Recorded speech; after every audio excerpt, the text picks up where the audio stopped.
Pues nada, primero de todo, daros la bienvenida al cuarto capítulo, en este caso, del podcast de conversación que tenemos en la plataforma ONE.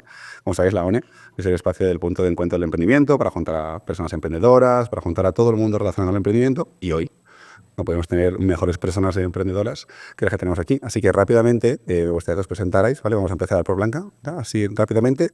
¿Quién eres y en qué proyecto estás? Pues soy Blanca Travesí, soy cofundadora de You for Impact y conectamos empresas que tienen cualquier tipo de necesidad con estudiantes universitarios que tienen que hacer el proyecto final de carrera para potenciar la innovación y la sostenibilidad. Es súper interesante y además tocas un tema, es el tema del talento, y de un talento me voy a otra gente que capta talentos, si no me equivoco. En este caso es el de Shakers. Jaime, cuéntame un poquito. Pues nada, yo soy Jaime Castillo, uno de los cofundadores de Shakers, y nosotros somos un marketplace en el que ayudamos a una comunidad de freelancers expertos en desarrollo de software a conectar y trabajar con grandes empresas en proyectos estratégicos, ¿no? Entonces, bueno, pues les damos una plataforma para gestionar la captación de proyectos, los contratos, los pagos y pues crear una economía de freelancing en el mundo tecnológico potente en el que las empresas pueden apoyarse en estos equipos para desarrollar sus proyectos. Suena súper interesante y sobre todo juntáis mucho la parte pues, técnica, tecnológica, perfiles muy hoy en día súper demandados, ¿no? Y hablando de tecnología, de toda la parte así más disruptiva, me viene a la cabeza la parte de Deep Tech y todo esto, y tengo aquí a mi compi que se puede presentar, porque yo intentaría explicarlo, pero no sería capaz. Yo soy Marta Estarella, soy la directora general de Kilimanjaro Quantum Tech. Somos una empresa full stack de computación cuántica, única en España y de las pocas del mundo que hacemos ordenadores cuánticos de la A a la Z, desde el diseño y la fabricación del hardware, de los chips, que son muy nuevos, muy innovadores, hasta el sistema operativo que se tiene que inventar desde cero, hasta llegar a las aplicaciones de desarrollo de los algoritmos y ver cómo podemos llevar esta tecnología al mercado y acercarla a las empresas para que puedan resolver problemas complejos y así intentar impulsar más el avance tecnológico en temas logísticos, financieros, desarrollo de fármacos, materiales, infinitud de cosas que necesitan grandes recursos de computación. Yo lo habría explicado igual, o sea, tenéis claro, ¿no? Pero realmente eres como muy elaborado, pero lo hacéis muy sencillo. Es decir, es una cosa que puede tener mucha elaboración muy sencilla. Y hablando de logística y cosas elaboradas muy sencillas, tengo aquí en este caso al lado. ¿Has visto, Pues a ver, ¿cómo lo harías? Venga. Bueno, nosotros, yo soy José Carlos, soy el fundador de Ogis, y en Ogis básicamente estamos dentro del mundo de la restauración. Lo que queremos hacer es reinventar la forma en la que nos comemos los guisos y toda la comida tradicional de España, ¿no? Haciéndolos más fáciles, más sencillos y más divertidos. Al final lo que hemos dado es una vuelta a cómo comemos el guiso tradicional. Hemos hecho un pan de masa madre donde lo rellenamos pues, con canellas de Pedro Ximénez, con un montón de platos diferentes, y eso es un poco lo que hacemos. O sea, me mola mucho porque la idea un poquito de este podcast, en este caso, como traemos proyectos muy diferentes, en estados diferentes, ¿no?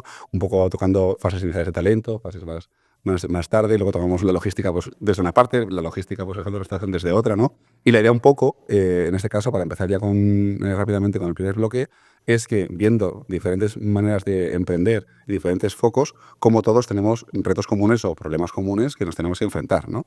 Entonces, rápidamente la idea, como ya lo sabéis vosotros, os preguntamos en un formulario unas preguntitas para que nos contestarais qué cosas pasaban, porque os habíais estresado mucho este año en unos retos, unas cosas, es decir, si va bien o no. Y queríamos, así rápidamente, sacar estos temas y que vosotros nos fuerais respondiendo estos problemas que hay o unos retos que tenéis aquí y podemos ayudarnos mutuamente, ¿vale? No sé qué os parece, ¿os mola?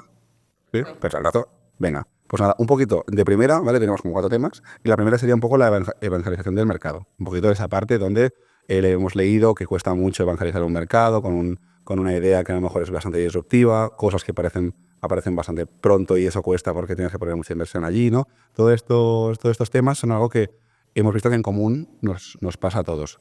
Y no quería empezar por los que a lo mejor puede ser más difícil, sino porque a veces lo que puede ser una cosa muy sencilla es muy difícil, ¿no? Así que me gustaría que alguien de los que te toca el talento, que es algo que es muy obvio, pero puede ser muy difícil, nos contestara. No sé quién le apetece. Pues a mí mismo. Venga. Nosotros cuando empezamos hace un par de años, es verdad que había alguna empresa que había trabajado este formato final de grado, final de máster con algún estudiante, pero es algo que tampoco se entendía muy bien, teníamos que explicárselo a las unis, a los estudiantes y a las empresas que no entendían bien tampoco qué atribuciones podía tener un TFM, cómo les podía ayudar, etc. Y es verdad que para evangelizar el mercado, lo mejor que hicimos fue empezar a generar casos de éxito que lo explicasen de manera muy clara.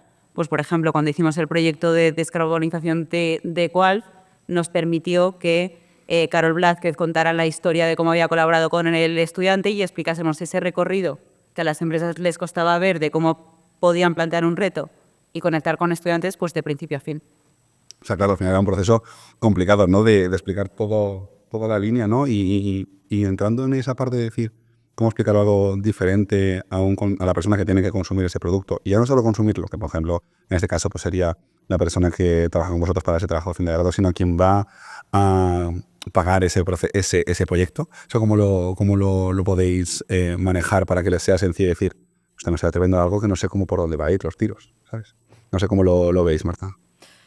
Bueno, esto es como nuestro dolor de cada día, ¿no? Es que explicar computación cuántica al mercado, al cliente, al inversor, es complejo, muy complejo, porque, bueno, voy a comentar un error que cometimos al principio y es intentarlo explicar de manera muy rigurosa, de manera muy matemática y de manera muy científica. No, hay que rendirse, porque primero no les interesa y segundo no lo van a entender porque van a necesitar mucho background, muchos conocimientos previos que no tienen, con lo cual al final estoy súper de acuerdo con lo que comentaba Blanca, hay que explicarlo con las ventajas, con las aplicaciones, con métricas y que lo vean muy claro, con un caso de uso, con un ejemplo que ellos vean cercano, con lo cual empezamos a trabajar en entender el product market fit. O sea, nosotros veníamos desde un punto de vista, desde un mundo muy académico, muy tecnológico, y teníamos que poner un pie al mercado para entender qué es lo que busca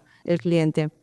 Al cliente le da igual si la computación la hace un ordenador cuántico, si lo hace un ordenador convencional o si lo hace una patata. Lo que quiere, es verdad, lo que quiere es una ventaja y empezamos a entender qué es lo que está buscando.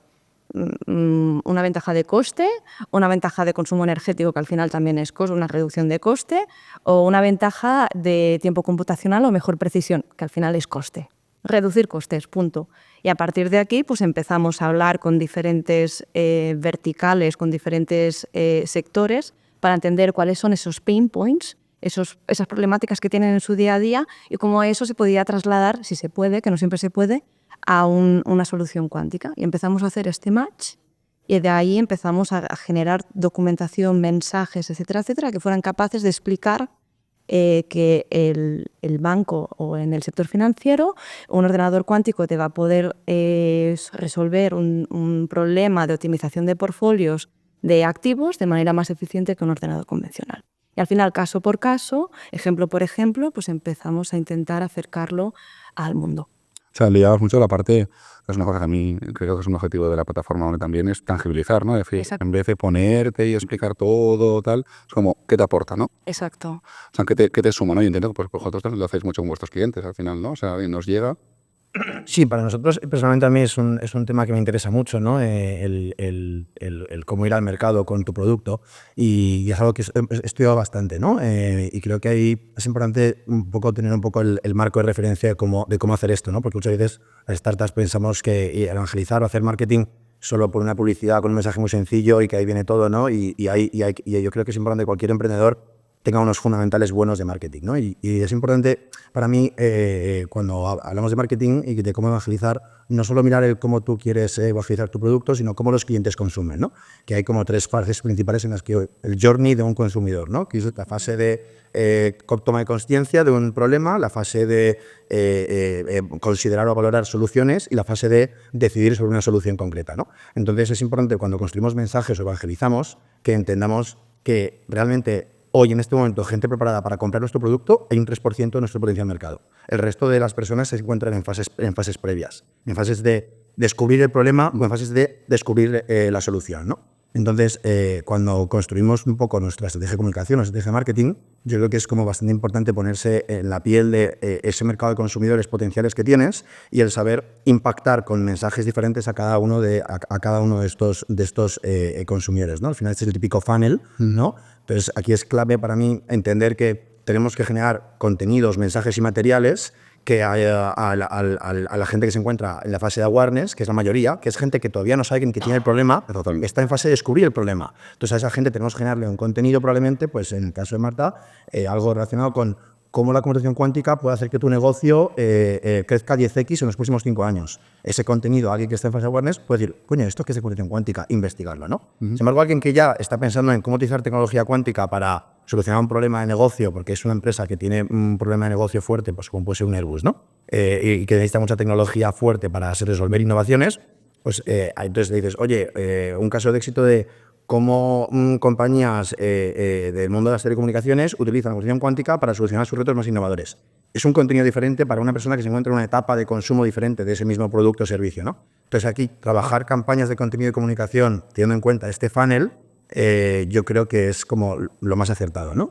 Y este es un poco como el marco que utilizamos en Shakers para intentar comunicarnos con nuestros diferentes potenciales clientes. A mí me ha encantado sobre todo la parte que decías, ¿no?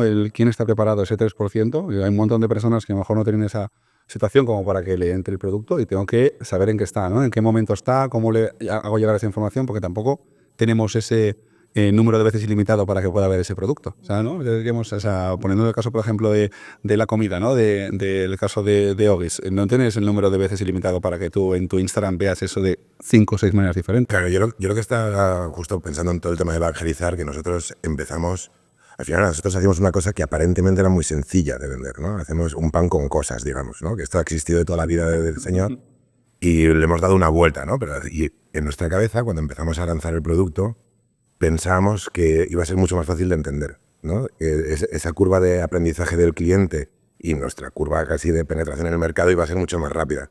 Luego te das cuenta de que tú a lo mejor también de tanto verlo estás un poco ya casi miope de lo que realmente el cliente puede percibir de tu valor, ¿no? Entonces, esa curva nosotros hemos tardado un montón en aprenderla, o más de lo que nos hubiera gustado, ¿no? Incluso hemos llegado a cambiar de marca, hemos hecho eso, rebranding incluso. Pero es curioso cómo tienes que estar tranquilo, ¿no? Que al final todos estos problemas que estamos teniendo nosotros, lo que significa es que tienes que dar una respuesta rápida para poder moverte y poder saber vender mejor el producto. Pero que al final tienes que estar tranquilo de que a lo mejor lo que tú tenías percibido como el tiempo que ibas a tardar en penetrar en el mercado puede ser un poco más lento, ¿no? Y eso yo creo que es lo más difícil de todo esto, saber gestionar un poco tus expectativas. Sí, un poco la adaptabilidad, ¿no? Es decir, tú al final tienes un plan, tienes una manera de ejecutar y dices, va a ir por aquí, va por allá, tal, y de golpe se te cae la torre de cartas por todos lados y dices, ¿cómo lo reconstruyo, no? Ese adaptable, ¿no? Y ahí también me viene el concepto en el segundo reto, que en este caso tiene a veces adaptable tanto al equipo como al talento que tenemos en los proyectos, ¿no? Y dices, pues voy a empezar yo como equipo fundador, tal, vamos a ir creciendo y tú tienes muy claro, ¿no? En el equipo decir, vale, pues cómo me retengo ese talento, y luego las cosas no van como tendrían que ir, a lo mejor me cuesta retener el talento o tengo una sobresaturación dentro del equipo y cómo delego la información, ¿no?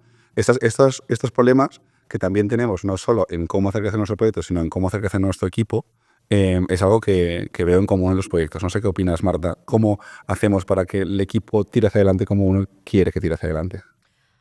Para mí el escalar una empresa, escalar una startup, siempre pongo este ejemplo, tú empiezas con un puzzle de un conjunto de piezas limitadas y a medida que va creciendo la empresa, de cada vez tu puzzle tienes más y más y más piezas. Es como un puzzle infinito y tú tienes que estar constantemente intentando resolver ese puzzle y mientras cuando estás resolviendo algo, luego dentro de 6 meses se te ha descolocado otra cosa.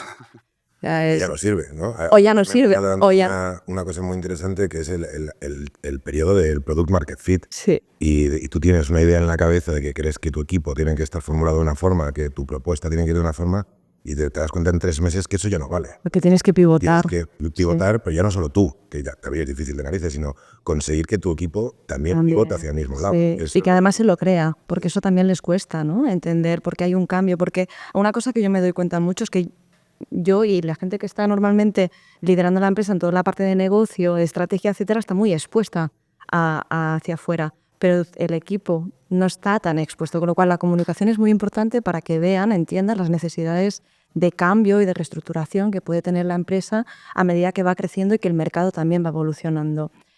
Es complejo, ¿no? Es complejo ver cómo de manera sostenible, yo creo que la palabra es sostenible, ir escalando estos equipos sin que se pierdan los principios básicos también en los que montaste esa empresa.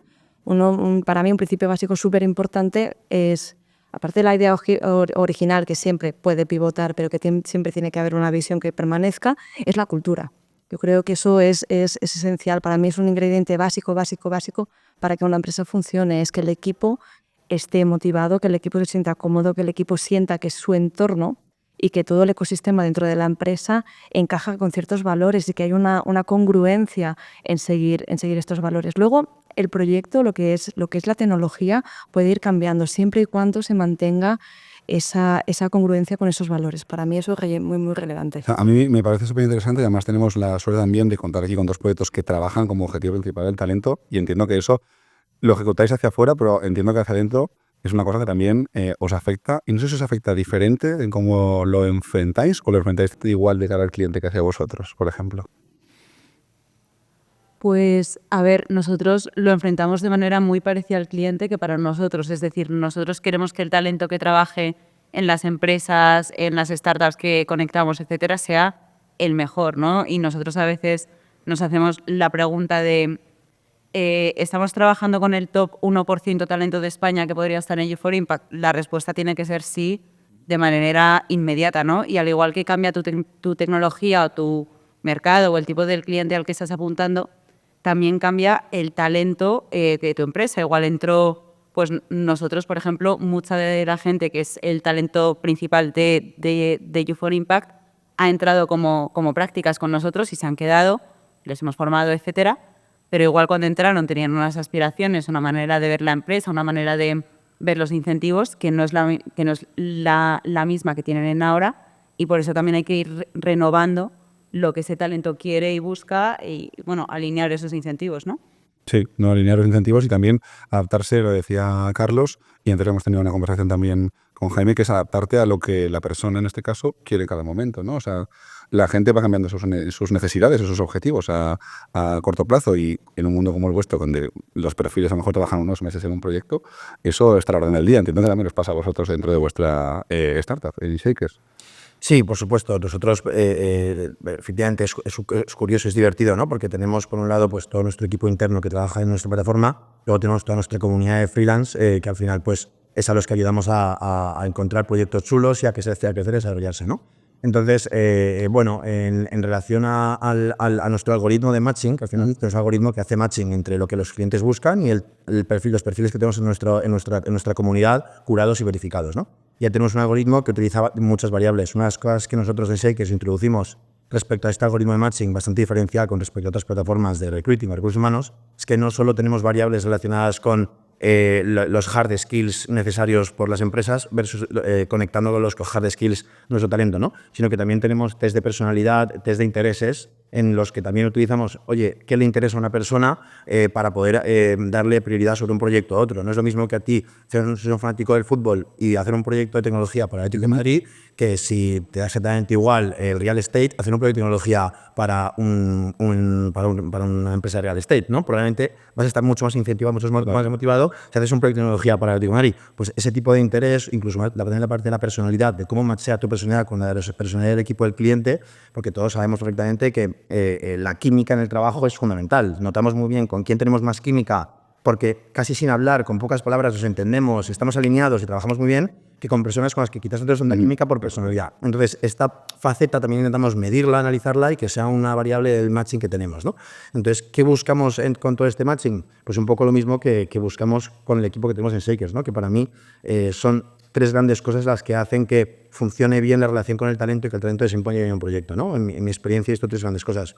Uno, propósito, y es que el propósito del proyecto de la compañía está alineado con el propósito de la persona y que a la gente realmente le atraiga y le parezca sexy y se levante por la mañana diciendo, buah, cómo me apetece trabajar en el Atlético de Madrid porque me flipa el fútbol, ¿no? Claro. Wow, o sea, y ya solo eso, ya empiezas el día ganando. Está a tope ya. Pues alineando el propósito empiezas el día ganando. Segundo, la cultura, efectivamente, crear un entorno en el que la gente se lo pueda pasar bien, se pueda divertir, pueda compartir sus cosas y en una sociedad como la que vivimos, en la que la vida personal y laboral está tan integrada, es importantísimo que culturalmente pues haya mucha fuerza y que a la gente le apetezca compartir y estar con el grupo de personas con el que está trabajando, ¿no? Entonces yo creo que eso es fundamental.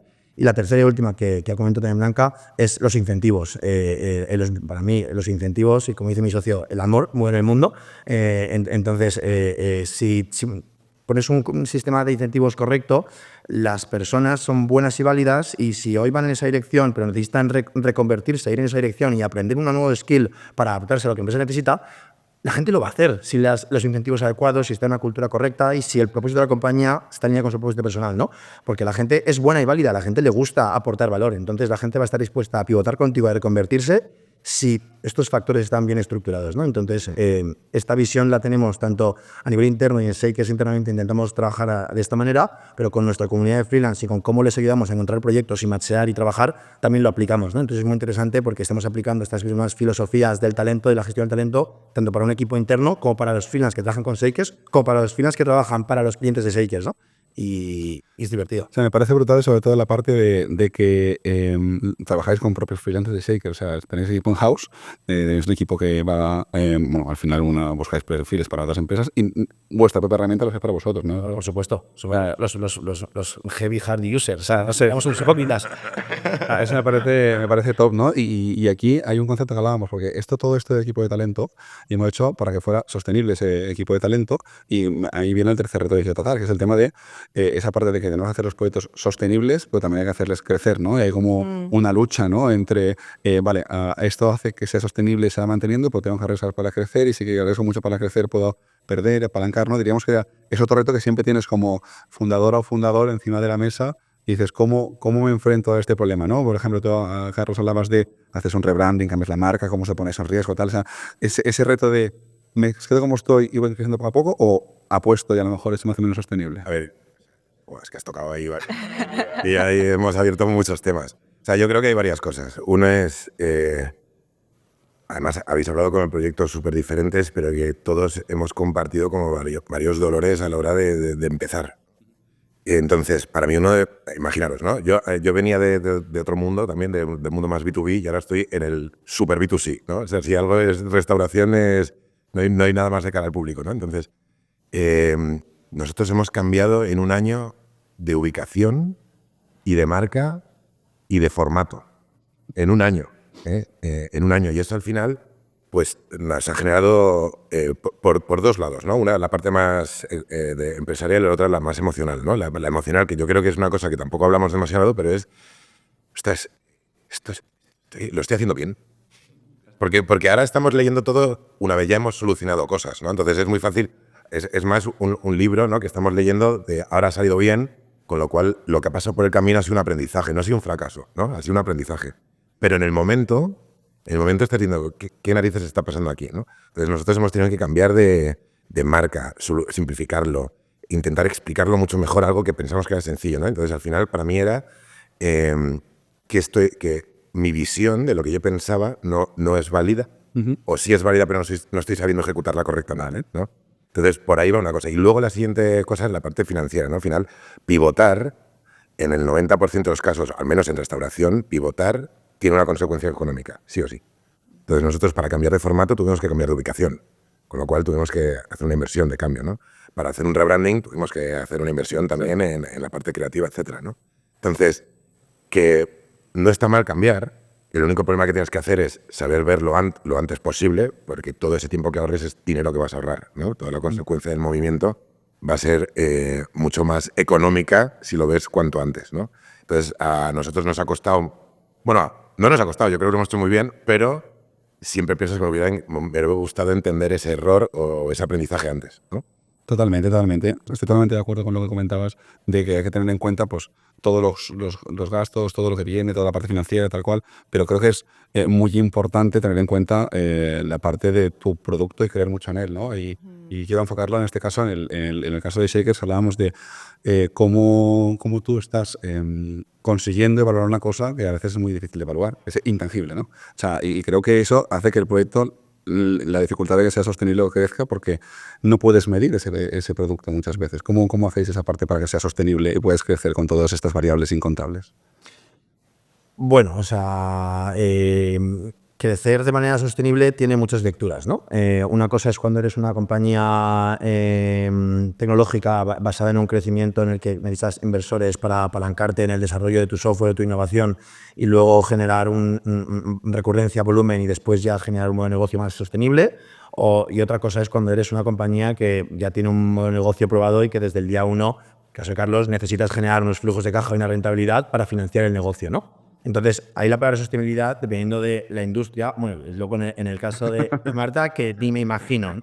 Ya nos contará ella, ¿sabes? La sostenibilidad cuántica no la sabes. Claro, la sostenibilidad cuántica yo no sé muy bien cómo va, ¿no?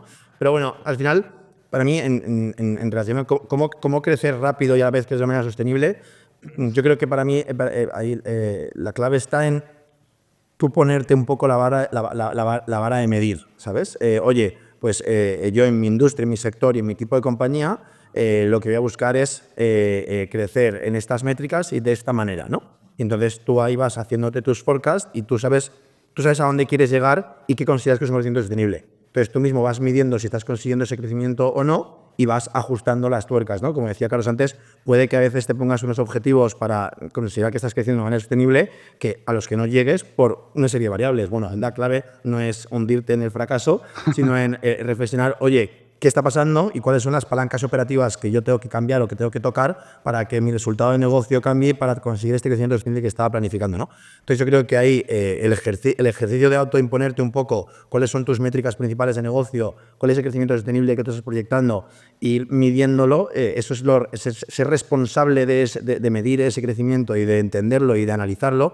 Yo creo que esa autorresponsabilidad de las empresas es la que va a medir un poco cuál es el crecimiento sostenible o no, ¿no? Porque puede, de nuevo, que para nosotros 4 diferentes ratios de crecimiento interanual sean sostenibles para cada uno de los casos, ¿no? Evidentemente sí. Entonces, no hay estándares comparables de qué es un crecimiento sostenible. Eso es. ¿No? Esto es importante que todo el mundo lo entienda. No hay estándares comparables. Y ya os digo que si estás haciendo un producto de farma, vas a estar 10 años creando un producto. Y si estás vendiendo pan con cosas, en 24 horas vas a poder poner un pan con cosas a alguien y ver que te diga a esa persona si funciona, si le gusta o no le gusta, ¿no? Es que casi más que sostenible es un crecimiento sensato, ¿no? Que cada uno con sus Sí. entienda sus Sentido común. Ese es, ¿no? Eso es lo difícil, entender cuál es tu crecimiento sensato, ¿no? El sostenible puede tener muchas interpretaciones. Sí. Pero al final, saber, joder, nosotros 4 creo que es que no tenemos absolutamente nada que ver lo que podemos decir. Totalmente. Las variables para medir nuestro crecimiento, ¿no? Es adaptable a cada uno de ellos, ¿no? Y por eso, cuando ahora lo comentaba Jaime, de decir, ¿cómo cuentas ese crecimiento sostenible en el caso de Kilimanjaro, ¿no? Dices, no tengo la idea, pues seguramente Kilimanjaro sí que lo tiene, ¿no? Me ha gustado mucho el concepto de crecimiento sensato, A mí también. ¿sabes? Me parece También brutal. creo que lo describe perfectamente y es la gran cuestión, ¿no? Es lo que decías de las farmas. Un producto, nosotros estamos haciendo un producto que sabemos que va a llevar años desarrollarlo. Sí que ya podemos empezar a sacar prototipos al mercado y de hecho estamos haciendo comercialización, pero no al nivel de producción y de ventaja cuántica que nos gustaría. Y ahí la duda es siempre la incertidumbre de cuando haces algo muy deep tech, muy innovador. Nosotros siempre, uno de nuestros socios siempre lo dice, los tiempos te los marca la ciencia. Tú no puedes ir más rápido que la ciencia. ¿Vale? Y aquí Querrías, pero no puedes. querrías. Y ahí la duda es, ¿cuál es esa velocidad, ¿no? Yo tengo tantos recursos, tengo tantas personas, tengo tanto dinero, puedo tener un runway de 4 años, puedo tener un runway de 1 año, quemar pasta e intentar ir más rápido, pero si el tiempo me lo marca la ciencia y lo que debería hacer es intentar aguantar esos 4 años con el equipo y el material y el CAPEX que tenemos a día de hoy, ¿por qué va a llegar esto en 4 años? Esa es la duda, ¿no? Y hay veces que las cosas no se pueden acelerar con todo el dinero del mundo, con lo cual tienes que ir allí sospesando e intentando, pues eso, a día ir aprendiendo constantemente, marcarte objetivos, ver cómo los estás desarrollando, ir haciendo un aprendizaje constante, iterativo de lo que vas viendo de tu equipo, etcétera, y de intentar así identificar, vale, aquí necesito un poco más de recursos o aquí me sobra un poquito, y sobre todo, hacer tracking de la competencia, eso es muy importante. Tracking de la competencia y tracking también de los avances científicos que pueden salir de las universidades, de los centros de investigación, porque ellos también te van marcando la velocidad. Es lo que marca el ritmo, ¿no? O sea, yo quiero preguntar aquí, marca el ritmo el valor de tu producto, en este caso es, tú no puedes ir más de la ciencia cuando vaya, ese es el valor que vas a tener, ¿no? ¿Cómo me adapto a eso, no? ¿Y cómo lo haces? O sea, tengo una pregunta que es, ¿cómo haces que la gente que invierte en ese proyecto entienda eso? Porque claro, por ejemplo, yo, un inversor o una persona que coja un producto físico que yo pueda tener en 24 horas, puedo entender ese producto. Pero algo que no sabes en la temporalidad en la cual va a llegar, ¿cómo haces para gestionar esa frustración emocional que tiene esa persona? Decir, estoy ahí, invierto, pero no sé si será en 1 año, en 3, en 5. ¿Cómo gestionáis eso? Claro, ahí hay una incertidumbre inherente y lo que es súper importante es ser capaz de identificar a los inversores que realmente son capaces de convivir con esa incertidumbre, porque si no va a generar muchísima frustración para el inversor y también luego para ti si lo tienes en tu cap table y te está pidiendo unas métricas que no llegan. Lo cual, primero de todo, súper importante asegurarte que estas personas que forman parte de tu board entienden que el ordenador cuántico Eso nos aplica a todos. nos aplica a Un socio, un inversor que comprenda el producto, exacto. Y luego al final el modo en el que lo tienes que explicar es vendiendo el impacto potencial que tiene ese producto. Es como si en su momento se hubiera cuestionado, que seguro, o sea, se cuestionó, el impacto del ordenador convencional. Ahora nos ha revolucionado el mundo y no nos damos cuenta de todo lo que ha cambiado. Todas las nuevas tecnologías que han salido a raíz de tener la capacidad de correr algoritmos, de simular, el boom de la inteligencia artificial. Si intentamos ver que todo viene del momento que cuatro mataos descubrieron que podrían hacer computación con unos y ceros, pues eso es lo que tienes que vender, eso es lo que tienes que explicar. Y lo tienes que empezar a intentar cuantificar con métricas, con benchmarks, de empezar a ponerle números para que puedan entender cuál es ese impacto. Y yo creo que la gente que cree en ese impacto luego le da un poco más igual si llega en 3, en 5, en 10. Lo que quiere es que llegue. Y lo que quiere es ver un roadmap que te lleva hasta allí. Y te quiere ver cumplir ese roadmap. Claro. Mientras haya un roadmap... Como dice él, ¿no? Cada uno tienes que tener tu socio que entienda tu producto y el que entiende tu producto entiende que eso es parte de ese roadmap, de ese camino, ¿no? Exacto. Entiendo que hay esa incertidumbre, ¿no? No es lo mismo el tipo de inversor o típica persona que conoce tu producto como el de You4Impact, a lo mejor es diferente, ¿no? Y eso es súper clave, ¿no? Entiendo que para esa sostenibilidad, ese crecimiento de proyectos es clave encontrar a la persona que va a sentarse a tu lado y que tiene que entender lo que haces, porque si no, ya tienes un stopper dentro del proyecto, ¿no? Diríamos. No, totalmente. En ese sentido me llamaba la atención tu intervención porque estábamos hablando de crecimiento sensato y para mí hacer ordenadores cuánticos de cero a algoritmos es todo lo contrario a sensato. Y andaba pensando en la parte de crecimiento sostenible, sensato, etcétera. Creo que obviamente cuando tú tienes un propósito, hablábamos antes del propósito arraigado a tu proyecto y que crees que lo que estás haciendo es bueno para la sociedad y que tiene que seguir hacia adelante, quieres asegurar que ese proyecto salga, ¿no? Y para asegurarlo hay dos cosas que puedes hacer, o buscar ese crecimiento más sensato, más orgánico, más acorde a lo que el equipo puede asumir, etcétera. Pero yo creo que si somos emprendedores y estamos aquí sentados es porque tenemos un cierto punto de insensatez, ¿no? No insensatez con la caja, no insensatez con cómo tratamos al equipo, pero decir, ¿y si probase a... Pues en mi caso, si probase a conectar el talento de una manera totalmente distinta de cómo lo estoy haciendo, podría hacerlo 10 veces más rápido o podría hacerlo con 15 veces más estudiantes o 20 veces más empresas. Y para mí un poco esa clave está en proporcionar el tiempo que dedicamos a esos pensamientos insensatos. Es decir, tratar esos pensamientos de crecimiento más rápido, de crecimiento que puede ser más exponencial, como proyectos del 20%, del 30%, para hacer lo mismo que hicimos en su día con You4Impact, que es validar, probar, hacer una prueba de concepto, generar un caso de éxito, podría funcionar, nos ha dado esto así, y luego ya ir decidiendo qué inversión, tanto de personas como de tiempo, etcétera, dedicamos a ese crecimiento más escalable, más rápido y más de ser un poco locos, que también es lo que es ser emprendedor. Sí, no, yo voy a intentar sumar dos o tres cosas que hemos hecho aquí. Es crecimiento sensato, yo creo que es el equilibrio entre la gente que cree que se tiene que crecer muy rápido o el que cree que no tiene que crecer y tiene que estar yendo como la hormiguita poco a poco, ¿no? Es decir, que es sensato, que apueste aquí un poco, que no, que me quede, ¿no? Como ese equilibrio. O sea, al final la sensatez a veces la podemos confundir con que, no, cuidado tal, no. No ser creativos, no tener tanto design thinking. O sea, en nuestro caso, por ejemplo, no ha sido una cosa que nosotros hayamos dicho, vale, ahora vamos a crecer a esta velocidad. Ha sido un poco el mercado también que nos ha dicho, pues, oye, tú tienes una idea en la cabeza, esto va a ir a este ritmo. Entonces tú, si quieres hacerlo bien, tienes que adecuarte a este ritmo, pero si no, va a ser un pozo de perder dinero, ¿no? O sea, nosotros, una de las cosas que hablabas, aterrizado un poco a nuestros sectores, cómo nos hemos enfrentado, por ejemplo, a una cosa que parece como súper evidente, ¿no? Que es el delivery, ¿no? El delivery y la tecnología en restauración hace nada era nula y ahora pues gran parte de tu visibilidad, de tu facturación puede provenir del delivery, que antes era pues, básicamente Pizza, ¿no? Y un chino, ¿no? Y era desde hace 5 años está súper presente y es un pilar súper fundamental, ¿no? Y eso es lo que pensábamos nosotros, ¿no? Y vamos a apostar un montón de dinero en el crecimiento a través de las verticales de marketplaces como Uber, Globo, lo que sea. Y de repente empezamos a quemar dinero y vimos que el crecimiento pues no era tan fuerte en delivery, que a lo mejor nuestro producto, si la gente no sabe lo que es, ¿cómo lo van a pedir? ¿No?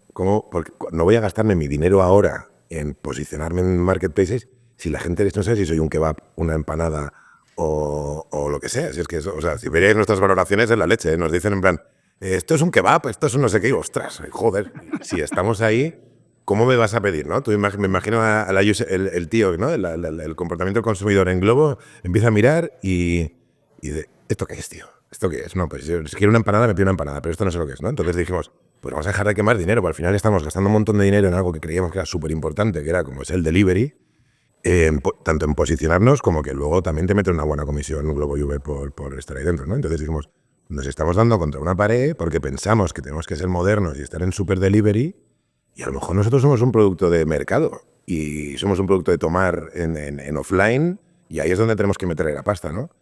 Y pues si no hubiéramos entendido eso, hubiéramos estado quemando dinero y por eso yo no digo de ser sensato, de jugar a la marrategui y no, al final nos mola emprender y nos mola arriesgar y tal, pero que tú tienes una idea de que crees que quieres crecer de una manera sostenible por ahí, pero lo sensato a lo mejor es, oye, tú no eres eso, vas a ser esto, ¿no? Por eso digo que a veces las palabras a veces las entendemos de una manera por cómo socialmente las usamos, pero es eso, ¿no? La sensatez no tiene por qué ser una cosa marrategui, que a veces lo entiende, o al revés, o el que crece muy rápido, o el que va a tope, a lo mejor el a tope es decir, vale, a tope ahora es frenar para luego, ¿sabes? Y puede ser así, ¿no? Entonces, eso es una cosa de las cosas que me sorprende más del mundo de las startups, ¿no? Y tocando todos los sectores, como dices tú, muy diferentes, tienen en común esa parte, ¿no? ¿Cómo veis de todos los elementos que hemos hablado hoy que tienen en común, cómo puede ser que estas tan diferentes con conceptos desde comerte uno hasta una parte de cuántica tienen temas en común? ¿Por qué creéis que eso pasa? ¿Cuál es el factor común que hace que ese impacto sea relevante para todos, ¿no? Porque a veces la gente dice, no, yo soy muy diferente,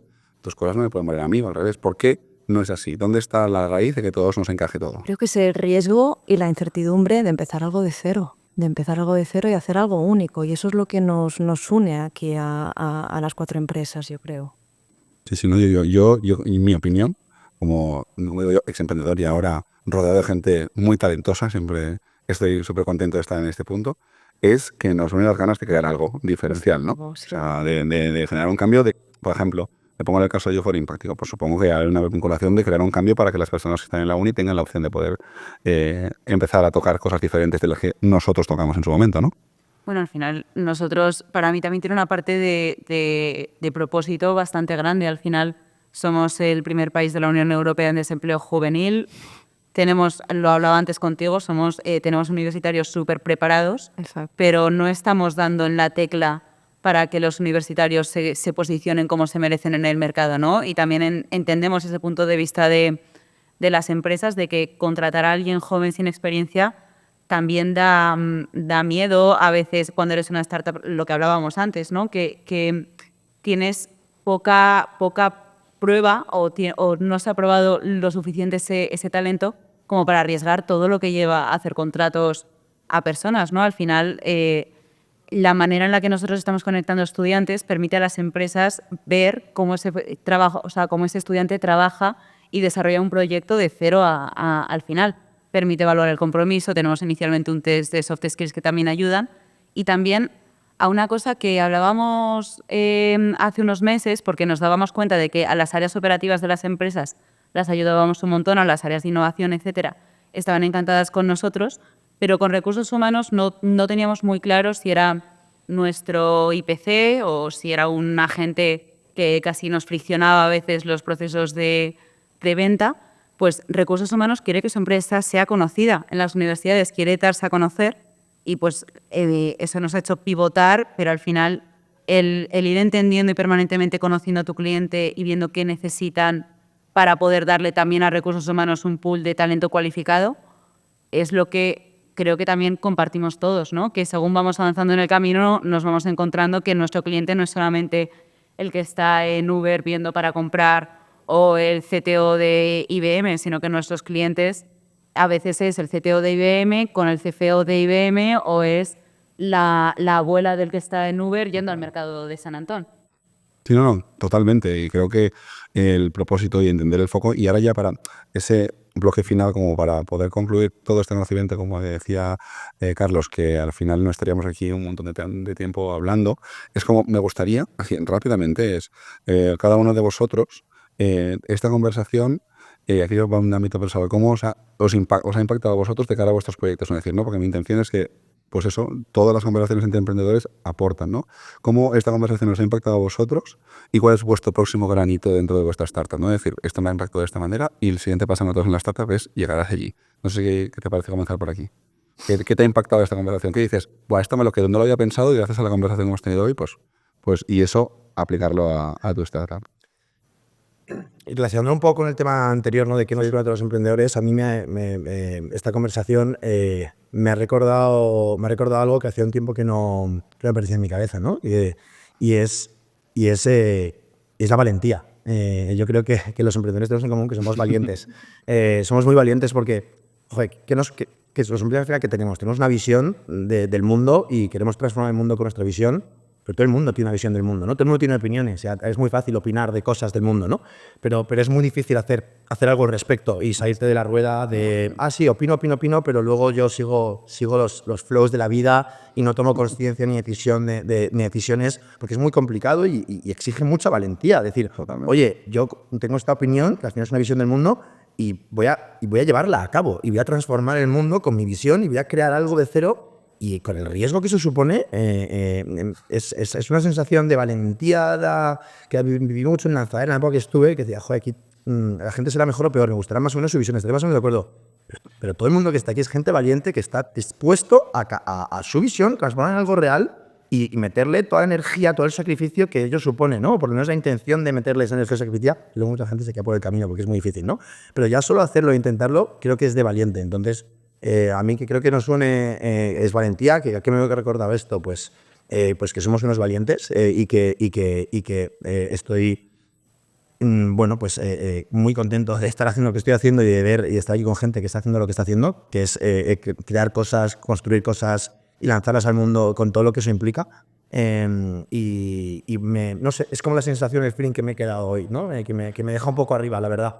Mola mucho porque yo al final de una vida de muchas vueltas, soy de carrera, soy psicólogo, entonces me encanta ese mensaje. O sea, al final es como, a veces nos olvidamos que nos atrevemos a hacer cosas que no nos recordamos que nos hemos atrevido a hacer eso, ¿no? Si vas para atrás, miras y dices, yo he hecho esto, o sea, yo estoy aquí y he hecho esto, y es como esa es la gasolina que necesitas para tirar a esa. Ya solo eso. A mí lo que me parece curioso es, primero, yo tengo una sensación que me ha encantado, es como si nos hubiéramos juntado en una conversación de terapia de grupo. O sea, mi sensación más aquí es psicólogos, estamos compartiendo experiencias que realmente han sido pues, cosas que hemos ido superando, ¿no? Y que al final me ha flipado ver cómo todos los cuatro nos hemos enfrentado a los mismos problemas, a lo mejor con un nombre diferente, ¿no? Pero los mismos problemas.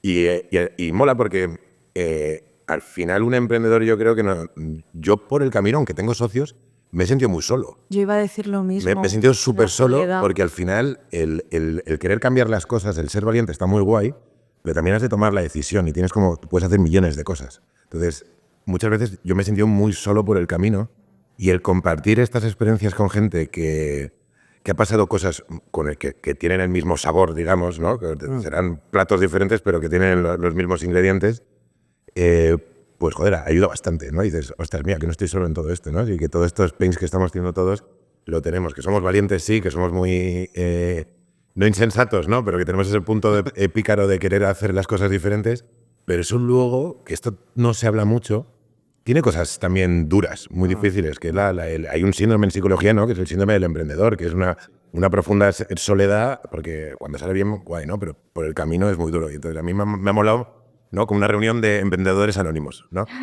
Me gusta el concepto. A lo mejor renombramos el podcast, pero me quedo con el concepto has hablado del síndrome del emprendedor y existe, y muchas veces la gente dice del síndrome del impostor, pues es que no nos valoramos nosotros mismos, pues lo mismo, el emprendedor se siente solo y a veces necesita, ¿sabes?, rodearse de personas, todos necesitamos rodearnos de personas que que si te tengas como las nuestras para darnos cuenta que estamos haciendo, ¿no? Yo comentabas, Soledad, no sé qué querías comentar de este ámbito de decir, me he dado cuenta de esto. Es que justamente estaba pensando lo mismo que acabas de comentar ahora cuando has hecho la pregunta. Digo, bueno, es que el síndrome del impostor yo creo que puede llegar a ir muy ligado al Va muy síndrome del ligado. emprendedor, ¿no? Es decir, lo estoy haciendo bien, ¿qué estoy haciendo aquí? Compararte también con otras personas. Muchas veces el mundo del emprendimiento también se mide por casos de éxito.